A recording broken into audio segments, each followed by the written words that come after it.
Hello and welcome to Muse and Metrics. This is your host, Philippa Burgess. Welcome to Season 5, Episode 3. Today's topic is growth mindset. So my name is Oghenetejiri Owhe. I'm a product designer for Kimoyo Insights, which is a research platform that automates user research across Africa. I'm a WTM ambassador, which I'm particularly excited about because it's all about giving back to community. And when I look through my entire tech journey, it all had to do with community. Getting started and getting to the point where I am currently, it's all community. And also, I'm also one of the co-leads of the GDG community as well in my local community. And it has all been an absolute experience so far, and I love it. Oh, that's wonderful. I also am new to being a WTM ambassador. I started last November, so almost coming out, not quite a year. And it has been the thing that that's a year. It's coming up on it. Yeah, we're moving quickly, and that was the thing I was missing because I'm in my third career, and I had left industries that had really very tight-knit communities, and I wanted to sort of set off on a new direction, and I was missing community, and this has given me that sense of community, and it's been so incredibly powerful to have that, and then to help me expand and build additional communities through the resources and friendships and opportunities that I've gotten through this program. Yeah. So you also speak to having so there's two sides of it. There's what we get as ambassadors and the community we have with each other and the resources that were provided by Google, and then the communities that we help to empower and that we build as leaders, and how we want to speak and share and empower, inspire others through our learnings, our skills, our trade, and how we want to address issues that are real issues and challenges for women, especially in the tech industry, as well as inspire other people about what's possible. You talk about this community that helped you. Who are these people? Is it from an academic forum, from a professional forum? Who are the ways that you were able to identify mentors? How did you even set up on the path of I want to be a product designer? Okay. All right. And oftentimes when I think about the story, it's a very interesting one, because the first time I made up my mind, I wasn't even sure if I wanted to do product design. I knew I was just interested in tech. And because I had a bit of graphic design experience, I just said, okay, maybe this is something I'll be interested in. And I went on Twitter. I went to search for any tech person that was in my community. That was just what I did. And the name came up, Charles Freeborn. And at the time, it was the GDG lead for my local community. And I reached out to him and told him that I'm thinking of dabbling into tech. I don't know exactly how to go about it. And he was like, okay, send me your contacts. I'm going to give you a call, which he did. We got on a call. He told me a few things about the community, and I told him I'm interested. He was like, okay, when you come in, you get connected with other tech people as well too. You get resources, and it will even help in whichever part, making a decision on which of the parts you'd want to go with. And I did. I got into the community, and as of the time I got in, as Google I/O extended for that year, that was like 2019. Google I/O Extended was about to begin, and we're looking for a graphic designer to help them with some of the events and flyers and posters just to publicize the events. And I stepped up and said, okay, I was going to help them do it since it's something I already had like a background in. So we did that. I attended Google I/O Extended. I was excited having to hear all the speakers. I was like, oh, I find this really interesting. I think I would want to stay here. And fast forward a few months later, it was DevFest, and they were trying to create a list of speakers for DevFest. All right. So of all the speakers on DevFest, they had just one lady. Every other word was male, and he said no, that this is not diverse. And he was like, TJ, would you be interested in speaking at DevFest? I was like, I don't know. I haven't done it before. And he was like, don't worry, I'm going to show you what to do. I'll give you a framework. If possible, I would help you practice so you can do it. And I did. From there on, I got connected to other people in tech. I got to experience new dimensions. And that was, I think it was even in DevFest 2019. That was the first time I heard about user experience design. Because one of the developers that came outside of our state to come speak, he kept emphasizing on it when he was speaking about some certain products. And I went to do my research about it. I did my research. I said, okay, I have a background in graphic design. I think this is something I would want to get into. I started reading, and this was November at the time. I started reading, moving from one resource to another. Then 2020, COVID hit. Everyone was on lockdown, so you had to find a way to stay within that lockdown period. I got learning even some more, and then there were a lot of hackathons going on as at that time. They were inviting people come and create solutions that can help us fight the COVID as at that time. So I got into the Slack channel. I was just a newbie. I didn't even know what I was doing. So I was just looking for an opportunity to practice everything I've possibly been learning.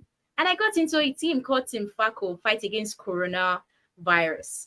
I got into the team and I helped them. I told them I'm still new to product design, but one thing I know is that if we all work together, we can get the solution out.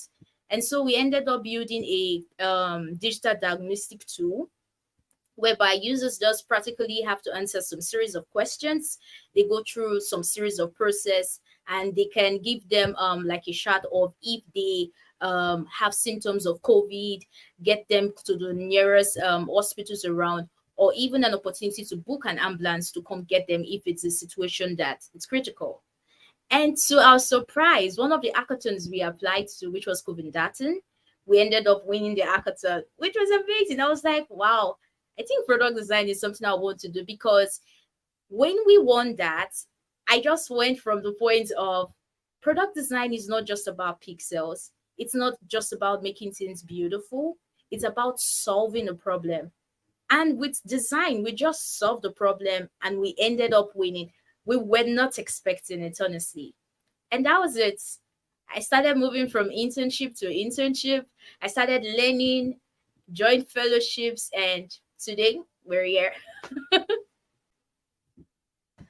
I love that. What a wonderful story about also crisis is opportunity.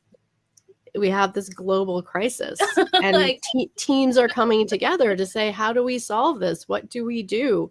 And being able to raise our hands. yes, exactly, I can. And oftentimes the transition is not really easy.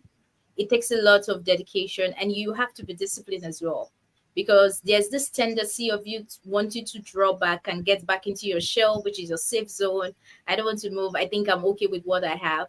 But with the way things are working and the trends are constantly changing, you have to constantly evolve as well too with those trends. So I agree with you. For every micro interaction that doesn't work, you're like, no, this isn't working. And there are some that are just very artistically pleasing, but then you find so many bugs, it's not usable, it's not functional. So to what end? And at the same time, some people will tell you that, oh, it doesn't really have to be beautiful, but does it work? Does it solve the problem? And at the same time, it's important for it to be visually appealing, and it's also important for it to be usable and functional. Everything is what creates the experience. That's what keeps you going back to the product, because you're like, oh, I love the interface. I love the micro interactions. It's solving the problem I wanted to solve. Everybody's happy. And I think also that's another important thing when it comes to like careers in product design, because oftentimes you find that there are different craft levels. You find some really new designers that they can create very appealing UIs. When you look at the UI, you like the color contrast, everything is amazing. But then it comes to the functional part, which is the UX. You find that there are still some labs that needs to be covered. Sometimes you find out that there are levels. That's why you find out that you have like a product designer, junior product designer, senior product designer. That's because the level of their UX experience is totally different. And as they grow in that user experience, they tend to hone their craft more. That's why you see oftentimes junior designers, they cannot work on really complex projects because it gets overwhelming. But for senior designers, they understand the experience and they are able to convert that experience into visually appealing interfaces as well. That's why you see some products really appealing, really functional, and you want to keep going back to it as well. And you only get that Yes. experience by getting that experience, which comes back to, I think, why community is so important, because the people that know and trust you to come onto that team, and that experience is now going to Yes. grow you to the next level, to the next opportunity. I've always worked for a company ever since I got into product design. So basically, like you said, the company basically handles all of those other aspects. I just need to focus on what I'm there to do, which is actually lead the design of our different software and product solutions. And with that, it allows you to actually focus on what is important, because then there are other people to take care of the other aspects that needs to move the product or the company to the exact vision that you're trying to achieve as well. And one thing I've come to understand as well is the fact that for everyone that is doing their role in one way or the other, it's just a step towards having to achieve the objective as at the time for the business. So And do you deal much with, I see these memes on the internet where they'll have a dishwasher glove that will have rhinestones on it, the plastic, and then they'll have a one that's made of pure gold and authentic gems, and they'll sort of say client budget versus client expectation, and the client budget is $5 and the client expectation is $5 million. And they are you reined in with what you do to understand how much resource has actually been given to a particular project, to know where your limits are in a product development task? okay. All right. Okay. So basically, how it works now in my current company, we don't really have like the entire details of how much resources is put into it. But what we do is that at the beginning of every quarter, based on the resource that is available, we get like a list of objectives that will cover through for that resources for the quarter. And so with that objective, we tend to like have several goals that would be able to help us achieve the objective we want to achieve for that quarter. So in terms of having the resources, we don't have a full disclosure of that. That's only on the high level management side of things. But you have enough to run with and just bring your best to every project and bring everything that you need to design and solve the problem and how much does the client bring to you as far as the idea, the assets, the resources, the branding? Okay. How much is there versus how much do you need to add to the project? Okay. So it basically depends. There are sometimes that I basically take on projects that are for maybe an external client when maybe I have the free time. So most of the times for such clients, I first of all I get on a meeting with them just to basically understand what they're trying to do, what solution are you trying to solve, and all of that. So when I do that interview to get all the information I need, they tend to provide the brand elements because oftentimes they already have their brand elements because who is responsible for the brand identity design is totally different. So and that's usually the first step that most organization or most startups they do. They tend to have their branding in place, so then they are able to have like position themselves in the industry. This is what we are known for, this is what we are creating. We don't have the solution yet, but they position themselves at the point whereby when the solution comes, people already know about them and they would be willing to use what they are offering. So coming back to my own points of view, after having this meeting with them to understand what the requirements are and all of that, then I get the assets from them. Usually, what's needed, it depends on sometimes some of those clients, they've already done their research. they have all their research data ready, they have it synthesized, so they just give you the information, and you as the designer, you use that information to determine what's the best solution for those problems that we have cut across the users. And from there, you start creating, ideating, exploring different solutions, which you go through the process of having to testing the solutions, just going through like the entire design thinking process. Design, you test, you repeat the process until you arrive at a solution that you can put in front of customers. Because when you are able to put it in front of customers, then you understand, is this actually solving the problem it's intended to? Because once they're using it, you tend to observe, is it solving their problem? And if you find out that the basic problem it's solving it, then you start discovering, what else can this do? What else can this do? And all of this you get by conversing with your users. You tend to identify what their problem is, and you conversing with them. Most people get the idea of, you speak to your users or you speak to your potential users to get features from them, more like, okay, if I could have this, I think it would be better. But necessarily that's not the case, because oftentimes some of the problems we're trying to solve, there are solutions already for them. So what you're trying to do is basically to get from those users, you're already using this product, what exactly is working for you here, and what exactly are you looking for that could better improve the experience. And all of this information is what guides your decision to be able to create the product that is expected for the users.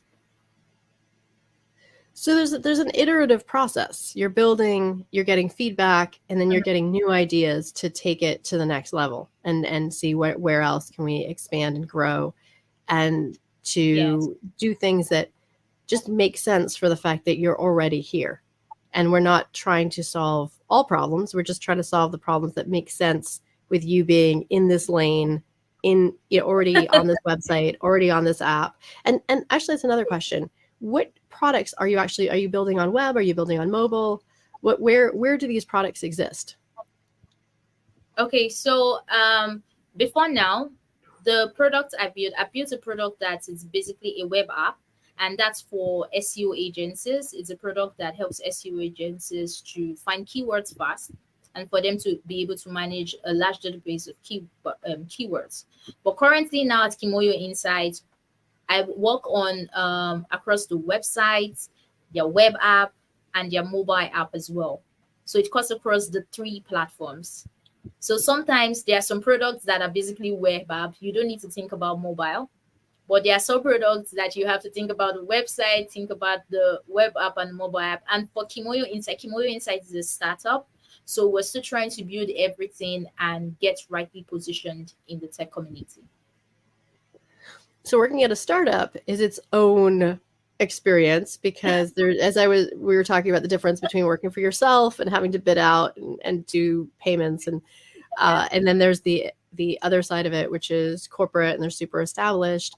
Startups are their own thing because they evolve, they grow quickly, they have to be nimble. Some of the best cultures you can find can be startups because they really do start with this, I care, we really, really care. But then they can also be some of the worst cultures because they sort of say, well, you have to kind of forgive us for everything because we're just a startup.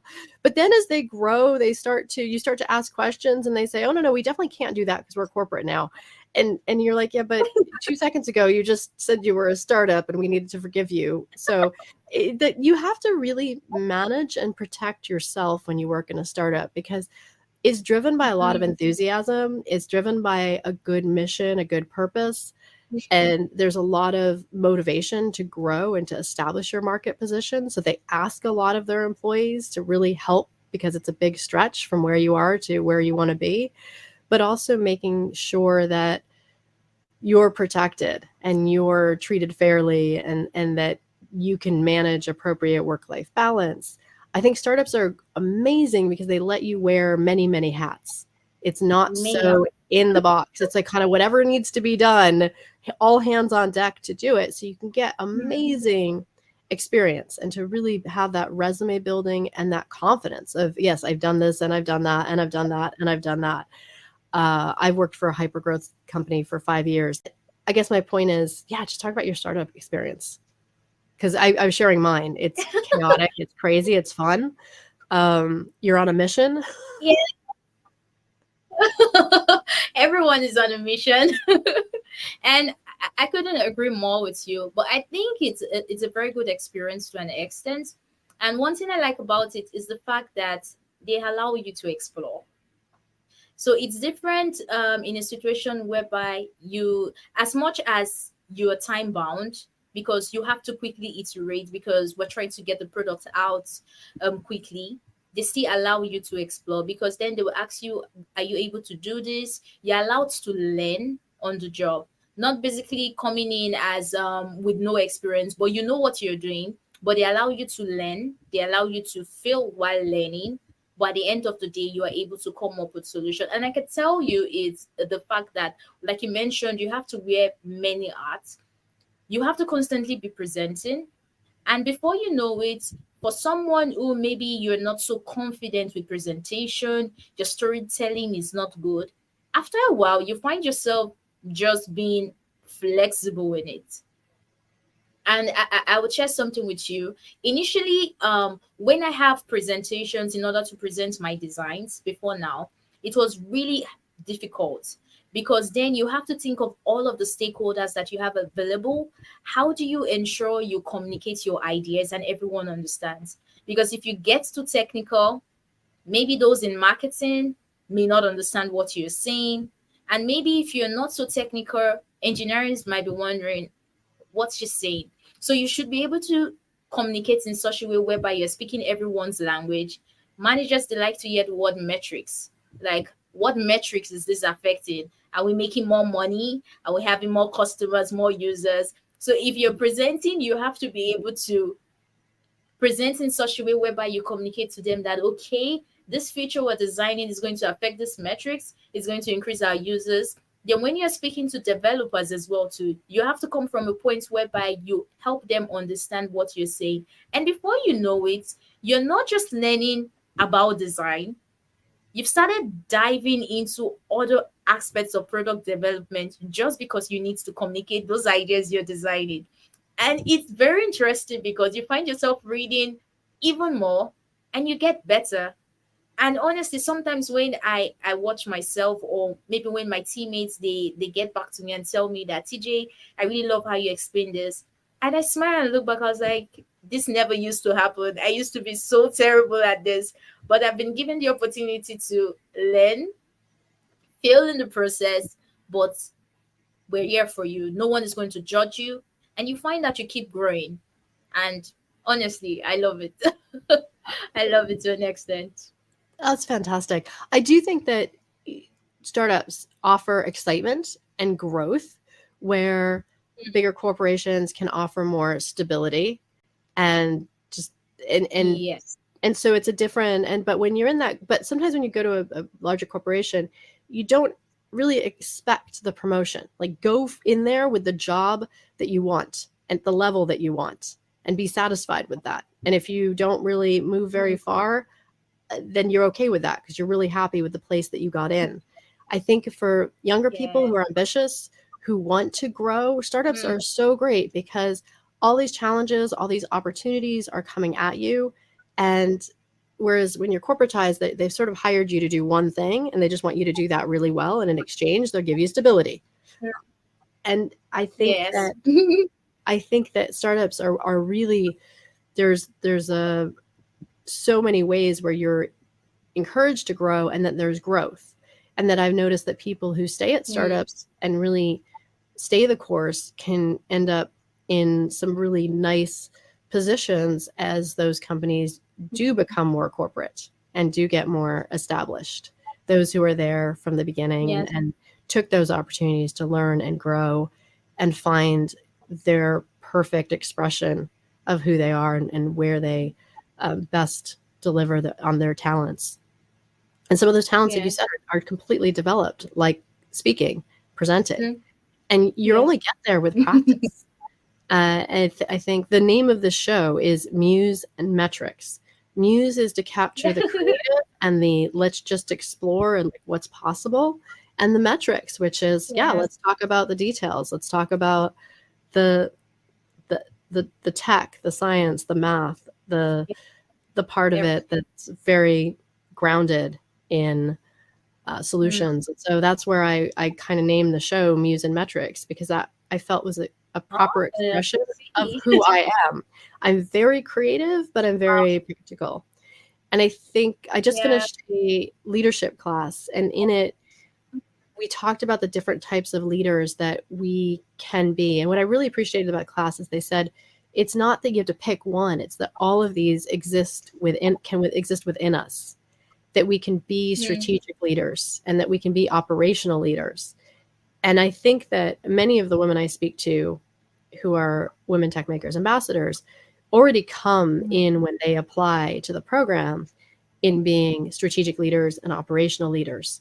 And it feels like all of us in this program are becoming better thought leaders and better bridge building leaders.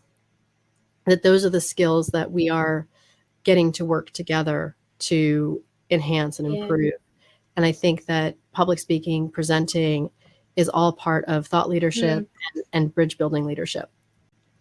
And so I just appreciated kind of learning that those were some of the leadership types that are out there that we can all embrace. I'm very operational. If I say I'm going to do something, I want it done. I like the idea, but I'm also strategic. Like, what's possible? When I think of something, then I immediately move into what are all the practical steps to actually execute this. Yes. The combination of both is really important. Yes. When it comes to software development, because as much as you try to explore what's possible, you get to a point whereby you have to like document, okay, this is what we need to do. All of these are possible, but for now, this is what we need to do. So both of them together is really important. It's an important skill to own. I had my own business with a partner for like a while, years ago. And I remember one time he came to me and he said, I don't understand, because in meetings, sometimes you'll say this and this and this and this. And he's like, then you go off and do this. And I said, yes, because I was in the meeting thinking about what's possible. And then I filtered through it and decided what was actually practical and executable. And that's what I did.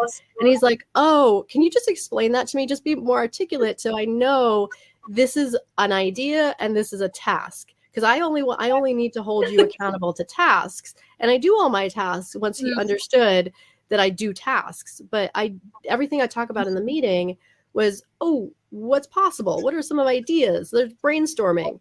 And then I would pick the best and I get it done. And once he understood that, he's like, oh, okay, great. That's totally helpful. Just let me know so I'm not left with the meeting having written all the things you said down, thinking you were going to do all of those things. I was like, okay, perfect. Because we do have to filter through the possible to the actual executable. What's worth the time? What's worth the money? What's worth the impact? Yes. All of those, putting all of those into account, it even helps you to time box what exactly you should do. Because when you have all of the explorations, there's this tendency of you having to like, oh, there isn't enough time. How am I going to get all of this done? But the moment you have the tasks that you're supposed to do, you find that it's easier for you to complete and you can move to the next as well too.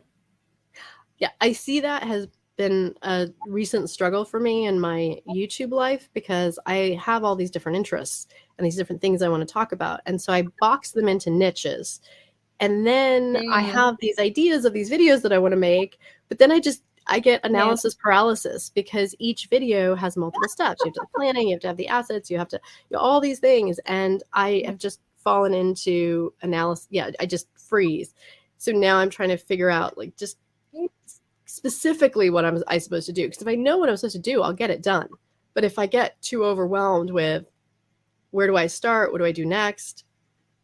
I'm not nearly as productive. And I think that's where I also had to pull back from what are my technical limitations. When I really made peace with, I no longer have editing on my computer. What can I do now? And suddenly realized that I was like, or to be specific, I no longer have Premiere Pro editing.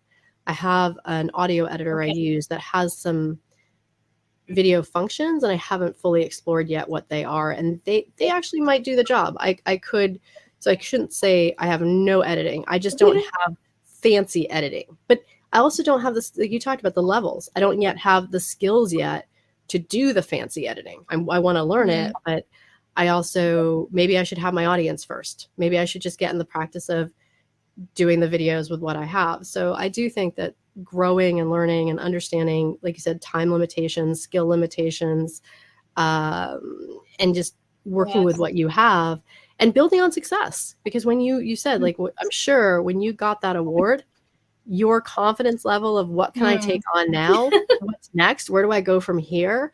It doesn't have those awards, and that positive feedback from other people has such a positive and actionable way of sort of how we perceive ourselves and what we want for ourselves. Can you talk a bit about that experience of being acknowledged publicly for the work that you did?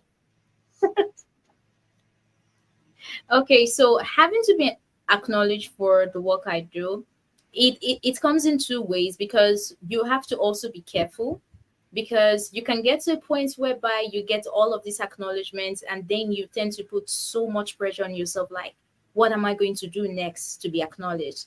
What am I going to put out there to be acknowledged? So you have to first determine to beat that down and just basically focus on growth. Because if you allow the pressure to get into you, then it's not going to be about you focusing on your growth, but it's going to be about you trying to see what the social media is going to do for you, or what you're going to get from them. So simply put, I would just say it's been really a good experience, because when I get most of these acknowledgments, it tends to make me understand that what I'm doing is valuable. People actually understand what I'm doing. And then I ask myself, how can I get better? Yes, sometimes I get into that zone of having to, like, thinking of a lot of things I want to do. And like you said, I tend to have that analysis paralysis, like, I want to get this done, I want to get this done. But then I would realize, like, okay, why are you so scared? Why are you putting so much pressure on yourself? Take a step back. And when I'm taking a step back, that's just me taking out my journal. I start documenting what exactly is in my head that I think I want to do. I start writing every single thing down. I write to a point whereby I have nothing else to write again. And when I get to that point, I was like, okay, which one of them am I going to focus on first? What exactly do I want to do first on this list? And the moment I start doing those things and start taking them out, then I understand, okay, now I'm back to actually growing and not being influenced by maybe the rewards or maybe the recognition that I got. All of those things are important, because then they put you in a position whereby people understand that, okay, you're a domain expert in what you do. You can actually help other people come into what you do as well. You have the skills, you have the experience, and you have what it takes to help people come in. But at the same time, you have to be sure you're not putting too much pressure on yourself, because the moment you get to that point, it tends to affect your productivity as well too. I can see that, absolutely. I've seen even some YouTubers have said that they get a video that spikes, and then they sort of freak out about what do I make next, because most of their videos, but over time they're improving. They just get this one, and then they just kind of how do I repeat that, instead of just focusing on the, hey, you're just making steady progress, keep going. So it is important to find that balance of just doing the work and not, like I said, looking for that next, like, big award. But it's still nice when you get them. Yeah, it's still nice, but it's better when it comes naturally. Yes. If you're not too focused on it, you find that you get to a point whereby they come naturally. You don't even have to do anything anymore for them to come to you. You get to the point you're like, okay, now I'm tired. I don't want this anymore. But it didn't just happen. It took a while. And oftentimes, I think a lot of people, they go into that point whereby, because they're not able to, like, consistently see the growth, they tend to feel they're not growing. So the moment they get to the peak, they'll be like, how did I get here? But if they actually documented the growth process, they would see they've been moving, but more like a tortoise, moving slowly. Then all of a sudden, you're like, okay, it's actually a process. And until you're able to see that, you just feel, oh, overwhelmed with everything that's happening. I want to bring that point back to community because being a graduate student, Mm, I trust my teachers, my professors, the university to mm, take me on a 16-week learning transformation. And I just lean in and I trust the process. mhm, Even if I feel overwhelmed, even if I don't understand it, even if I'm working really hard to get it, even if I have to go to office hours, what's going on. A lot of the technology I love, but it bends my brain because I don't think that way naturally. And then once I kind of get it, it kind of clicks and it's like, oh, okay. But it took me a while to get there, especially learning these mapping softwares that we use or SQL. The logic of it makes sense, but it just takes me a while to get there. And just to have that yeah. trust that it's okay to feel kind of overwhelmed, it's okay to just go with it. And like you said, that incremental growth and having done a 1 year certificate, coming out that other side, also Mm, realizing that 1 year wasn't nearly enough. And I sort of signed up for the full second master's beyond the certificate. I, but I mm, felt like in that 1 year certificate, I feel like I have enough credibility to now go back and teach people who are at the beginning and use that mm, to really polish my skills, really say, do I know this well enough? Do I know the mm, terminology, the language, the logic, or how to apply that particular geoprocessing tool for a particular result? Do I know all the steps? Can I explain it to someone else? Is actually rooted in wanting to help other people, but really grounded in I want to know this well for myself. And so we learned by teaching. So yeah. I think when you talk about that incremental growth, I guess Mm, part of it is there's a community around us that lets us get yes. uncomfortable because there's people that we can ask questions of.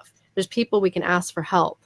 There's people Mm, we can sort of say, hey, I've taken on this aspect of this project, but I don't really know exactly the way forward here or how to yeah. implement this or what the most efficient way is. So the ability to be in that community helps us grow, and then we're able to turn around and give back to that community. Yes. Can you elaborate on some of those? Yes, absolutely. Yeah, absolutely.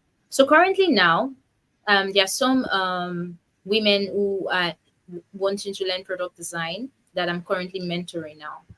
And one thing I've come to understand ever since I started mentoring them was the fact that if I don't understand fully what I do, I won't be able to teach them anything. And one thing I've also understood is that the more I get to work with them, the more I get to mentor them, I tend to learn even better. Because when I know I'm going into a meeting with them, I understand that okay, if this is what I'm going to focus on today, I need to know very well the basics. I need to know it even more than the basics so that I can actively teach them what is expected to do. And I found out that when you get to give back so much to the community, it helps you in the process. And that's one thing that I've come to understand in the long run. In as much as you're giving back to the community, some of the times people are like, oh, you spend a lot of time giving back to the community.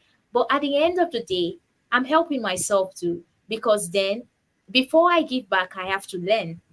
And like you said, if you're not grounded enough, if you don't know the domain well enough, you can't pass any knowledge to anybody. No one will even take you serious because then you won't even be credible. So having to have this opportunity to give presentations on certain topics, offer mentoring, it helps me to learn as well. Because if let's say for instance you do a presentation on a particular domain topic, definitely questions are going to arise. Questions that might not even be in your presentation. If you don't have understanding of the domain subject, you won't be able to respond to the questions. What that comes back to is the fact that you have to know what you're doing, ensure you learn even more about it for you to be able to function well. And ever since I started mentoring the community and giving presentations, it has really helped because it allows me to force myself to read. And reading is hard. Nobody loves to read. Nobody loves to read. Nobody loves to do courses or do anything whatsoever. It's stressful because you think after a day's work, I just need to rest. But then it's helpful for you because when you read, you become more knowledgeable and also you become more confident in what you're doing. So it's absolutely really important. I completely agree with that. And that's, I mean, being in university, that's what they do. They say, here's your reading list.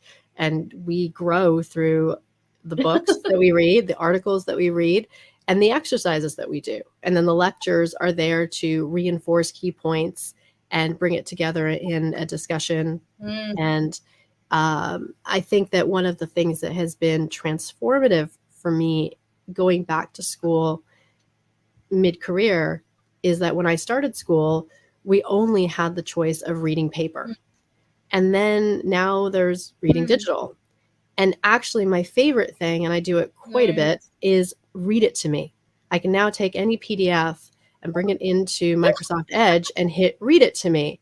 And I have found, my dad will sometimes say, well, like, he's like, well, it's so much slower to have it read than just to read it yourself. But I got to the point where I'm like, I can't read anymore. That at the end of a long day, I can just lie down and just have it read to me. If there's pictures or things like that, I can look at the screen and kind of watch it. But it's a little slow to kind of try to read and have it listened to. So sometimes I'll just sometimes I even play a game just because a game keeps me awake from not falling asleep, but it's mindless and I'm listening and I'm hearing everything. Or I'll have a step away from the computer as opposed to being wired into it, and with a wireless, I can go do a task while I'm listening to it. And so I find that it doesn't matter to me how you take in the information, whether you take it in through video, whether you take it in through audio, through reading digitally, through reading paper, however you want to take in the knowledge, take it in, because there's a lot of really good stuff out there that grounds your knowledge. But also when you talk to other people, you now have these new ideas to reference. Because when you are able to reference so many other domain experts, it actually means that, okay, you're not just in your own space, you understand what is happening in the industry. And that makes it all the better. And just going in and listening to that event, how much more I know about the Palm 2 and Gemini and all the things that Bard AI is doing and Adobe Firefly, all of these really cool things. And then I'm seeing them happen when I Google, I see generate AI, I now just enabled my workspace. So I was in Sheets yesterday and I was able to add generative AI to, I'm working on this kind of table. Can you help me set it up? Boom, like the whole template is there. So I got that because I leaned in and listened to the audio and was able to fold it in and spent several hours doing that. That was time so well spent that I wouldn't have done it otherwise if the WTM ambassador team hadn't invited me to say, hey, go ahead and produce a video about Google I/O Extended. And then that sort of, because sometimes if you don't attend something, then you think, oh, I wasn't there, so that it's not relevant to me. But all of these things there's millions of hours of conference material available online just for the looking and the seeking. And I think that, again, that's maybe our role as leaders and our role as ambassadors is helping people to know what to focus on. Because I think people also have their own analysis paralysis of there's too much out there. I don't know where to start. There's too much out there. And I totally agree with you because I think even for me as well, I had to learn so much and start on learning at the same time. So having a structured learning part is really important.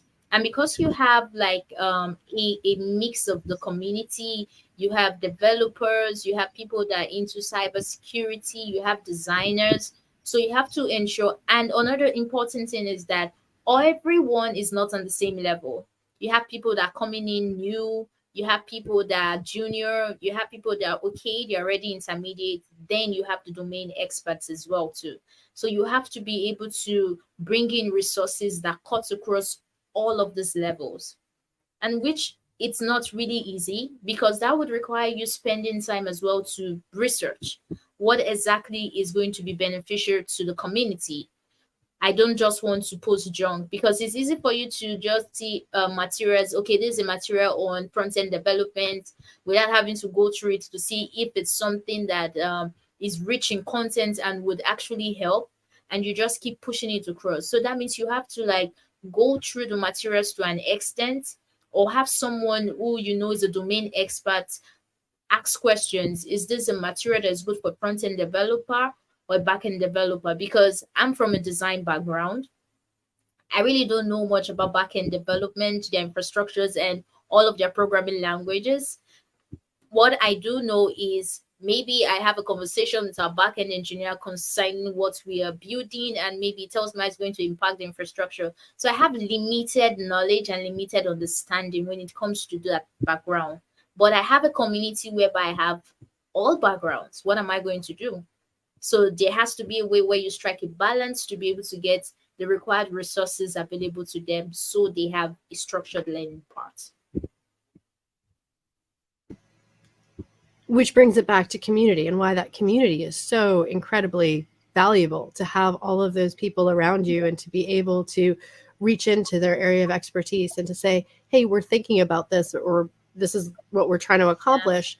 And how does this work in from your language and from your understanding? And they can sort of break it down to say, well, if you do it this way, it's this many hours and resources, but if you do it this way, it's a different package of hours and resources, and you can kind of make decisions based on that experience and those insights. Sure. Where without that, you might commit to things that are not as effective or efficient. So having all of those different people knowing that thing. I mean, even cybersecurity. One of the things that another conversation that came up recently was just how, we think about like external threats as being cybersecurity, but when you're in a startup, sometimes like people, because there's a trust level, people are really fast and loose with passwords and just internal things that if someone is no longer working at the company, is the company, or just decides to be internally subversive, how secure is the company internally, not just from the external threats. And that a lot of people, aren't really thinking about in DevOps. There's also DevSecOps, and putting security into your applications, right from the foundation. But you really wouldn't know to think about that unless you had a security professional in that conversation with you. Exactly. So tell me a little bit more about some of the activities that you're doing at your local GDG. And what is the name of your local GDG? And just a little bit more about your community. Yeah, sorry, go ahead. Okay. All right. So my local GDG is GDG Worry. It's located in the south in Delta State, Nigeria. So that's where it's located. So most of the things that we do basically is to organize events. We have in-person and virtual events. We have an event that happens monthly that it's called Meet Up. So we just have the community members come in. We have a certain topic we are going to discuss for that month. So we have like a series of topics. We might be focusing on maybe a particular stack for the month, just so we have this inclusion that everyone in the community is being accounted for, and we have something for every stack in the field. So we have those events, we have those activities, and there are times whereby we have workshops. Recently, we had a Google Cloud workshop for those that are interested in learning Google Cloud. So we had in-person and virtual workshop just to help those that are interested to get in. Because one thing that we got to understand was that it's very difficult learning alone. But when you have a community of people learning with you, it's easy for you to share what your issues are, what your problems are, and they are able to help you as well too when you're doing that. So those are some of the activities we're doing right now. But majorly our focus right now is we're looking towards DevFest, having to make arrangements for Deaf Fest. But we also have a WTM event that will be coming up soon as well, to just to help the women in our community, because we recently got some new members into the community, because we've gotten to a point whereby people are actually going out to let people know that, oh, there's a tech community in Worry, have you heard about it? And you just have them coming in and they were like, oh, when are we going to meet? I would love to meet everybody and all of that. So we're looking forward to creating another event in person, so we get to meet all of those people as well too, and see how we can help them get to achieve the desired careers that they want to. That is so fantastic. So what advice do you have for people who are just starting out or at the beginning of their careers and moving forward with a desire to do more in product development, or have some of these creative skills and just wanting to sort of go, how do I cross that over into actually being in tech? All right. Okay. So firstly, what I would say is that there's this meet whereby you have to have a mentor at the beginning before you get to do anything. But that's not true. And it's been proven time and time again. I think it was Seth Godin who said it. He said, instead of you having mentors, have heroes. Those are people you look up to in the industry you're interested in, people that have made it in the industry, people who are domain experts. Look through what they are doing. And I've come to understand that that's something that has really helped me as well too. There's this designer, Tana Christian, is one of the lead designers in Netflix. He has this blog article he releases, and it was because I enjoy when he writes out his posts on LinkedIn. I like mostly how he communicates his ideas. I started reading his blog, and believe you, I learned how to write documentations just by reading his blog. Because why? He was one of my heroes. So it's important for you to have heroes. Don't wait for mentors, because mentorship, the idea we have about mentorship is having that one-on-one conversation. A lot of people are busy. You might not really, very few people will agree to be your mentor and spend time with you. And I tell you, when you get that, don't joke with it. It's a very good experience. But if you're not able to have heroes, people you look up to in the industry, that would really help you in the long run. Then for those who are wanting to basically come into product design or any tech field whatsoever that you want to come into, one advice I would give is to have a structured learning path. It might just be a course that takes you from maybe the idea stage to a newbie in that field. Don't try to dabble in on the trends, because it's very easy to get into the trends. Like, oh, web3 is what's trending now, everybody jumps into web3. Oh, now it's artificial intelligence, everyone is jumping into artificial intelligence. It gets to a point whereby you're no longer focused on your journey, but now you're focused on what's trending, what's everyone jumping into, and you won't be able to grow. Because until you are able to understand the foundations of what you do, every other thing that comes in is just the extra. You think of, how can I apply what I have to these new trends that are coming in, not leaving what you have to dabble into those trends to see what's going on in there.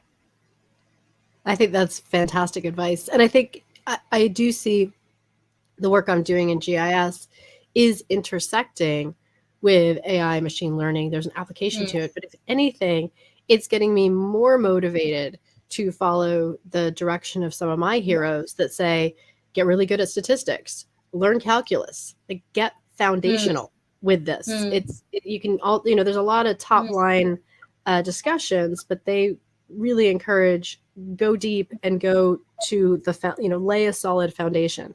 Because once you know calculus, statistics in my field, it's applicable across everything.